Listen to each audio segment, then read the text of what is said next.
AR Rahman சாருக்கு தான் நான் நன்றி சொல்லணும். ஏன்னா சமீப காலமாக தொடர்ந்து அவர் கூட நான் பயணப்பட்டு இருக்கேன்.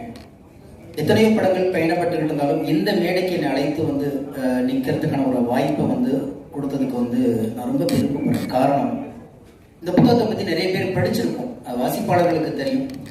பென் ஆய்வின்னு சொல்லிட்டு அவர் எழுதின அந்த ஆடு ஜீவிதம் புத்தகம் மிகச்சிறந்த நாவல், பல லட்சம் பிரதிகள் விற்ற ஒரு நாவல். இன்னும் சொல்ல போனால் பிரித்திவ் சார் சொன்னது மாதிரி இது ஒரு படம் இல்லை, ஒரு வாழ்வியல், ஒரு மனித உணர்வுகளை மொழிபெயர்க்கக்கூடிய ஒரு களம். இதை வந்து அவ்வளோ உணர்வுகளால் புதிந்த ஒரு புத்தகம். அதை வந்து படமா பண்றதுக்கு பிரித்திவ் சார் வந்து எடுத்த அந்த முயற்சி வந்து உண்மையிலேயே இது ஒரு எழுத்தாளனுக்கு கிடைத்த வெற்றியா நான் பார்க்கிறேன். ஒரு எழுத்துக்கு, ஒரு இலக்கியத்துக்கு, ஒரு வாழ்வியலுக்கு, ஒரு உணர்வுக்கு கிடைத்த வெற்றியா பார்க்கிறேன். இந்த படைப்புல நானும் ஒரு புள்ளியா எங்கேயோ இருக்கேன் அப்படின்னு நினைக்கும் பொழுது அதுக்கு ரொம்ப பெருமைப்பட வேண்டியிருக்கு.